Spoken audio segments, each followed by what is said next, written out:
Well, good afternoon, YouTube. Welcome back to Highwayman Trucking and My Way on the Highway. Whoo-wee! We're up in the Rockies, and it is a little difficult to breathe. I woke up this morning in Silverthorne, Colorado, off I-70 in the Rockies, and I've been all around the world my entire life. I've been in elevations and whatnot, and it was the first time that elevation really got to me. I woke up very short-winded, out of breath, kind of nauseous, just didn't feel good, and definitely altitude sickness.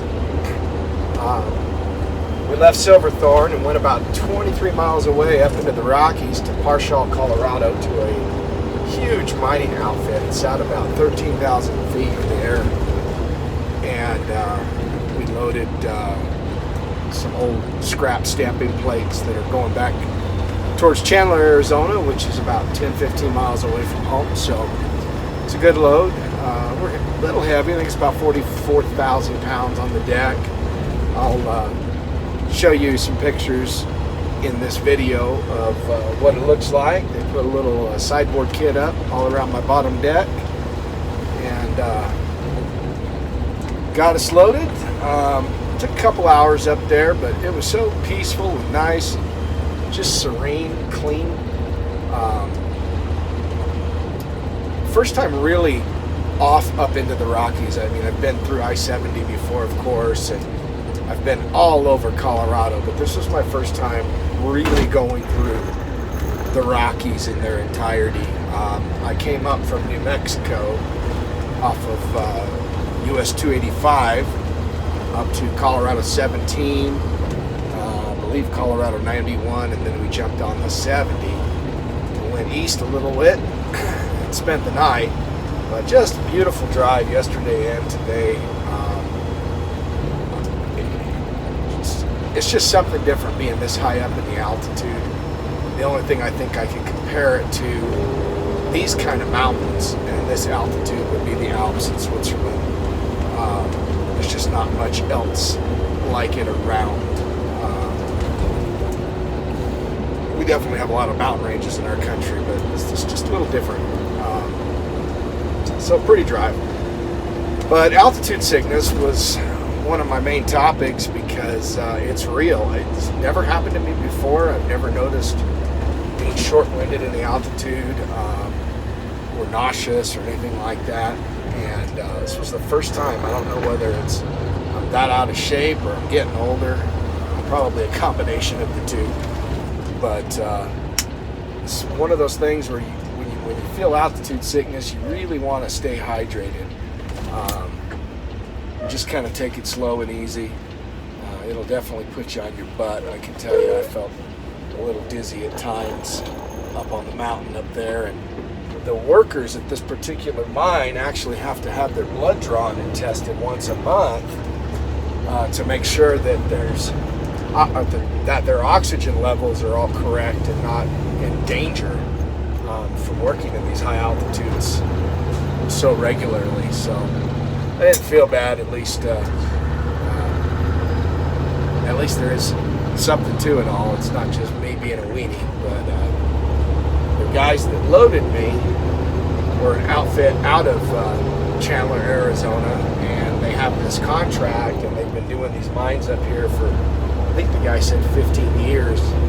And their first couple of days on site, they have to adjust and notice the difference and so forth. And they emphasized hydration was just really, really important. And so I took them at their word. But there were a couple of desert guys as well, and they'll be finished with this job tomorrow and heading home behind me. So we'll see them tomorrow when we deliver, or possibly Friday morning. I'm not quite sure how long it's going to take.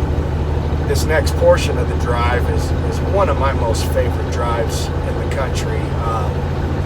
We'll be taking I-70 just a little bit past Grand Junction, Colorado, and then we'll be making a left and heading south on the 191, which will take us right through Moab, Utah, and put us up into the Navajo Reservation in northern Arizona, and And it's just an absolute beautiful drive. If you've never seen Moab, Utah, Google it, because it is just breathtaking. And just a little southwest of Moab, Utah would be Monument Valley,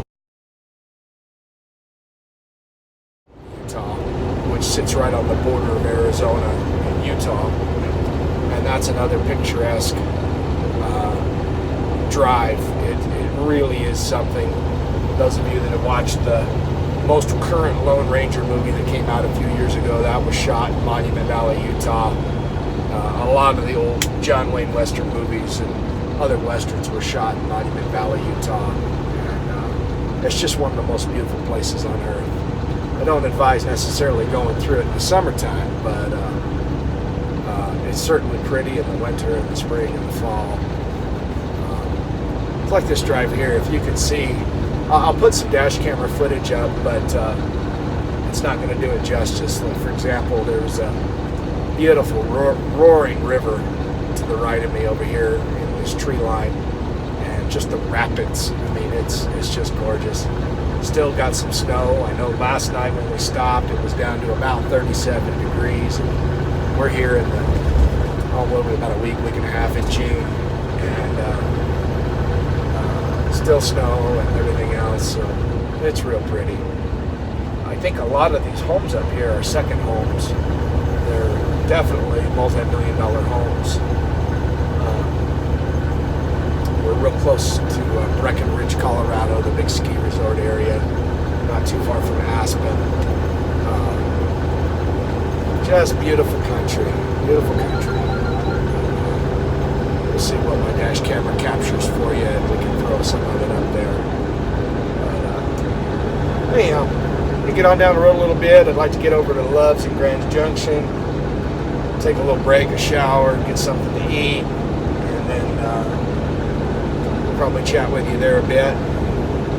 And certainly as I come into Moab, we should be coming into Moab early evening time before the sun sets, so that'll be a beautiful drive. If I can get some pictures, I'll definitely put them up for you. Talk to you soon. Well, hello again, friends. Decided to fill you in on how my afternoon's going. This Colorado, boy, it is some beautiful country, but some of the worst traffic I come across in the United States. You know, I expect it on I-25. I-25 from about Colorado Springs all the way to Fort Collins is always horrible. It doesn't matter what time of day, what time of night you go through. There's just always bumper-to-bumper traffic. And this I-70, which goes through the Rockies, today has just been horrible. I don't know whether it's everybody's vacationing or what the deal is, but it's just been horrible. Taking me easily a couple extra hours to get through the passes. And one of the bad things about I-70 is once you leave Denver, there's just really not anywhere for a truck to stop until you get to Grand Junction, which is, 250 miles away. They have some scenic overlook areas where you can get a truck into. They don't have any, restroom facilities, no vending. In fact, they don't even have trash cans, which is really odd because it's such a clean state, and it's just weird to me that they don't have trash cans. But anyhow, so I drove through all this traffic, and I finally got to a point where I just had to go to the restroom. I needed to get something to drink. I just needed to get out of the truck for a few minutes. So I saw a sign that said there was a Come and Go gas station, convenience store, and that they had truck diesel. So I figured, truck diesel, that means a big truck can get in there. And I get off the damn highway, and they got 3 little roundabouts, and these were the worst roundabouts that I've seen. I mean, they were made for a damn Prius, for God's sakes. And to have a small little truck stop, it had 3 pumps for trucks and no other options, you would think that it would be accessible for trucks. And I've got 10-foot spread axle on my step deck, So I don't turn tightly like the average road truck does. And, I know that when I go through those roundabouts, you go as slow as you can, because on a big truck, if you're loaded, you will slit those tires. And sure enough, I was going slow. People were just pissed off at me every which way from Sunday, because I have to take up the whole roundabout to get through it, because they make these things so ridiculously small.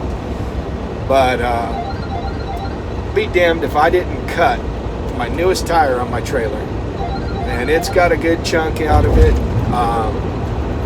I know that the one next to it on the inside needs to be replaced. So I'm on my way to Grand Junction now, which is just down another 20 miles or so. And we're going to have to spend $800-900 to get some new tires on that side. Just really ticks me off. These roundabouts are so damn tight, you can't get the truck through there without curbing it. And again, if you curb a trailer and you're heavy, fully loaded, you will cut that tire. There's just no ifs, ands, or buts about it. Doesn't matter how slow you go over it, you nick the side of it, you will cut it. And it's just like throwing $400, $450 out the damn window. I was so hot, so mad when I got in there, just cussing all things Colorado. And it's definitely not my favorite state. I detest the drive on I-25 from Colorado Springs to Fort Collins. I'm almost to the point where I won't do it anymore. This was a different route in from New Mexico yesterday, and it was pretty good till I got up to the 70 and went and picked up my load, and then trying to get back out, there's just nowhere for a truck to stop.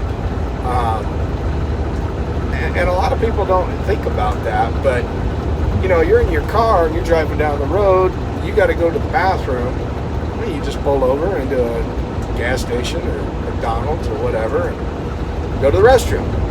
Not me. It'd take me hours to find a spot that I can get off on these little narrow roads and these canyons to be able to park. And the same thing goes for getting something to eat or something to drink. It's just ridiculous, and when trucking supports every single thing that we do in this entire world, you think there would be a little bit more accessibility for big trucks. And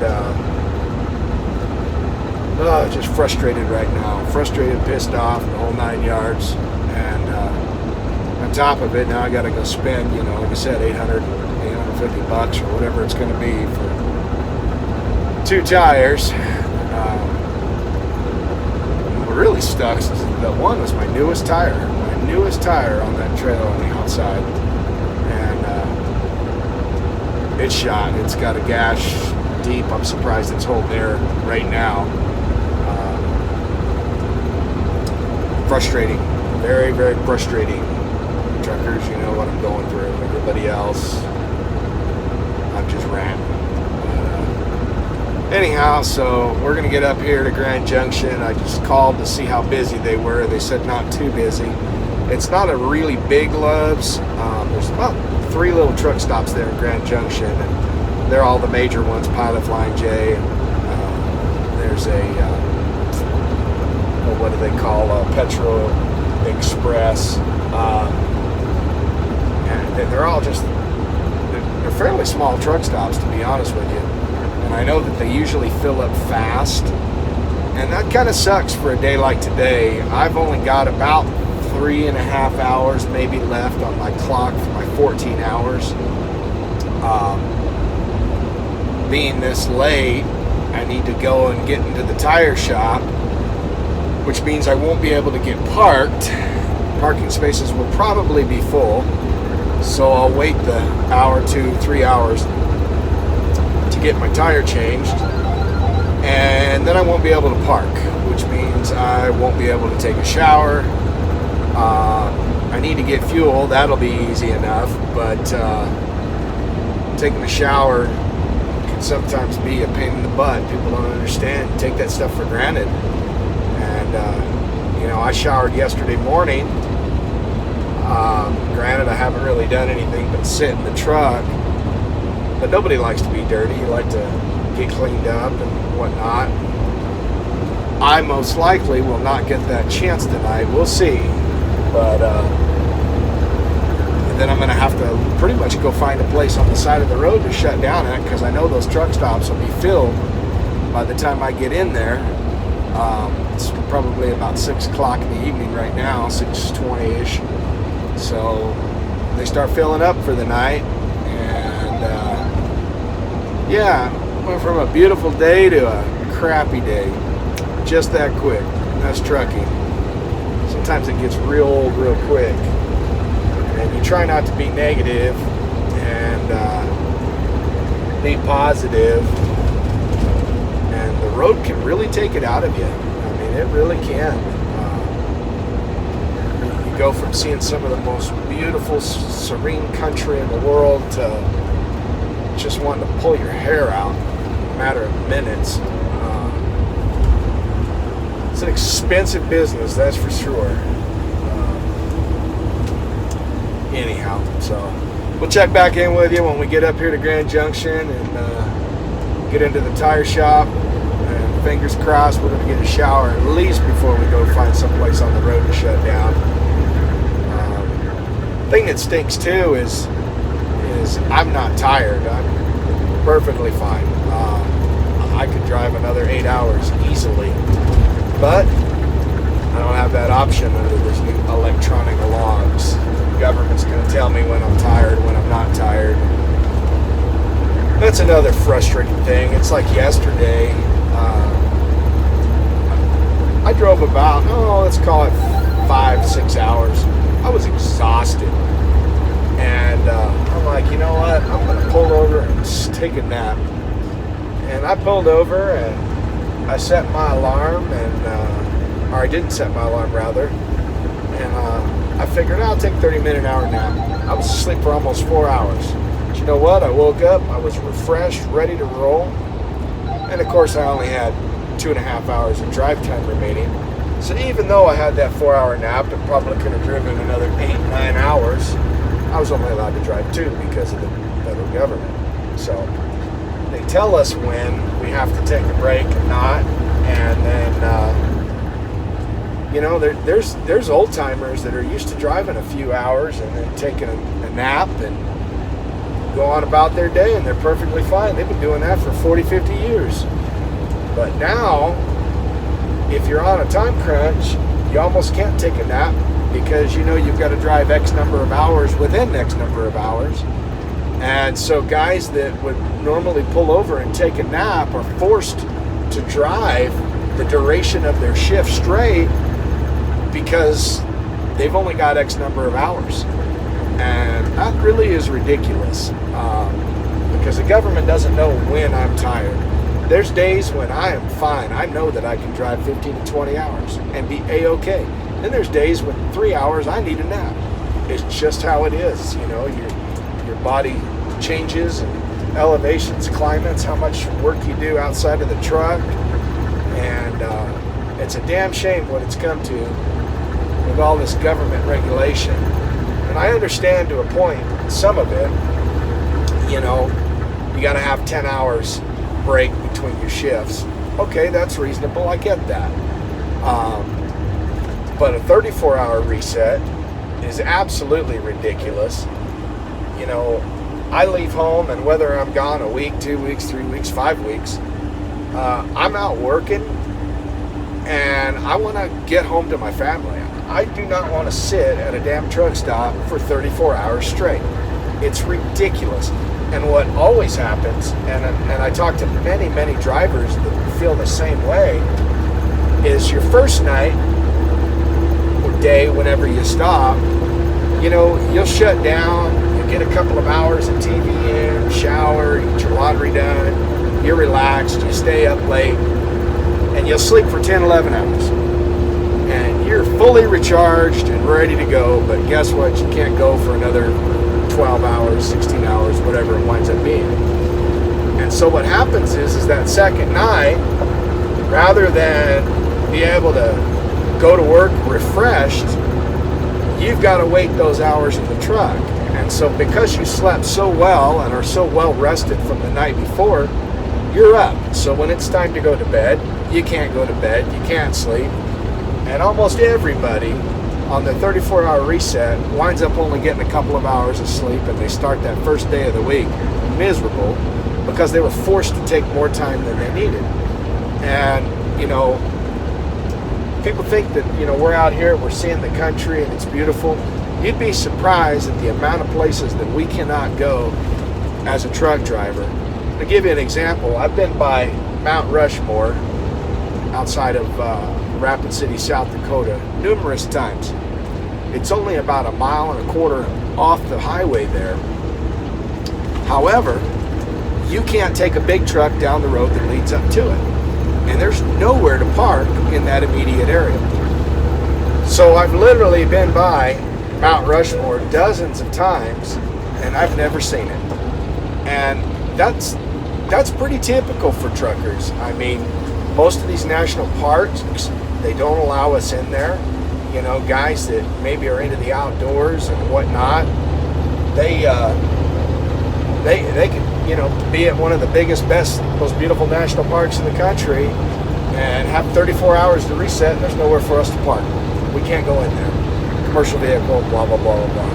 And that's a damn shame. You know, you get to go out and see so much in the country, but you really only see the highway. And most truck stops are on the outskirts of town and not the most desirable places in town. So that's what you're seeing. And to be stuck at a truck stop for 34 hours straight is just pretty much ridiculous and horrible. You know, there's a few that have got some things out where you can walk out, see, or you can take an Uber to. But it's few and far between where it doesn't cost you an arm and a leg to get where you'd like to go see something from a truck stop. It's turned into a whole big trucker's rant. But again, every truck driver out there goes through it, understands, and we're kind of used to being treated like second-class citizens. It just is what it is. But anyhow, we're almost to Love, so we'll check back with you here shortly. It's a pretty evening up here. Grand Junction, Colorado. Love's getting some tire work done. A few more hours to go. Well, getting 2 new tires on my trailer. One of the inside tires was getting pretty bad, and I needed to change it out, and I knew that. And the outside one was my best tire, my newest tire on the trailer, but I cut it, and it was a deep cut. And so with all the weight I'm carrying, I had to get it changed out as I was putting pressure on that inside tire, which was ragged, and I shouldn't have been running this long with that inside tire. So went ahead and spent the money, $930, got these 2 tires getting changed out. Hopefully I can find a parking spot here. I see 1 or 2 available, and get parked, get in, take a shower, and grab some fuel, and then get on down the road. I have a little bit more hours than I thought. I've got right at about 5 hours of drive time, so we'll see how much time this takes. I should be able to at least get onto the Indian Reservation in southern Utah tonight, hopefully, and be a little cooler there than here. And anyhow, it's always something in trucking, that's a fact. Stay tuned. Well, we're just about done with the tires, that is. Fingers crossed that we can park and get a shower, because I need it. All right, YouTube. Well, it was a success.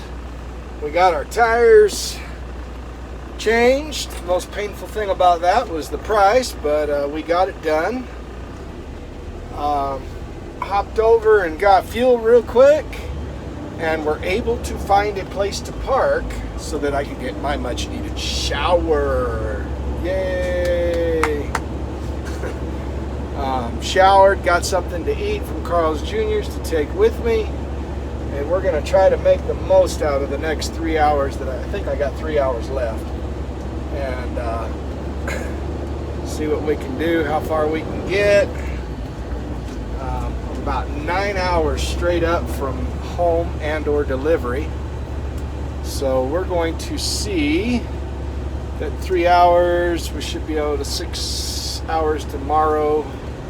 Fingers crossed we can get this offloaded tomorrow. I noticed the guy that came behind me at the pickup was getting fuel when I got fuel. So I don't know how far behind me or how far ahead of me he's getting, but not too much, I wouldn't suspect. He was pretty late in the day to pick up, so he was picking up right as I was leaving. So I would suspect he's about towards the end of his day. I don't know. But busy area right here.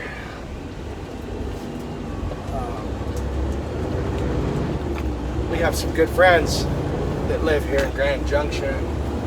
They saw that I was complaining about Colorado on my personal Facebook post, and they said, you got to come see it from our side. And I know that there's a lot of good people in Colorado. There's a lot of rural areas where good hard-working folks. It just seems like anymore there's such an influx of people from other places, and different mentalities coming here, forcing their way, etc. And that's where I got a little carried away. Of course, that's easy to do when you're mad at the world. You can blame everyone for anything and everything, but it's a beautiful state, and we're on our way home. Probably be about it for tonight. Be dark by the time we stop, and we're going to be hustling here once we get on the freeway or highway. And I wanted to go through Moab before it got dark because it's just incredibly beautiful, but that's not going to happen tonight. So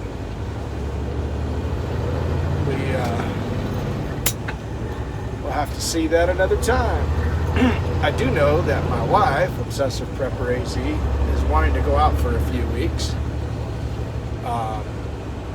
So when I get home, it'll be a fairly quick turn and burn, and we're going to try to make our way across the country to see our daughter and grandkids in Kentucky. So we'll see how long it takes us to get there. Usually I can get us there in a week to 10 days. Of course, last week there was a ton of hay going to Kentucky from Arizona, and today I didn't see it on the boards, but we'll call one of my brokers, see if they've got anything. Otherwise, we'll zigzag, zag, and zig our way up there. So anyhow, hope you enjoyed my little ramble and rant today. Y'all be safe out there, and you have a blessed evening. If you like the video, please subscribe. If you want to be notified of future, ring the bell. I'm not sure where she'll put it, but my wife does all the editing. Anyhow, have a great day. We'll catch you later.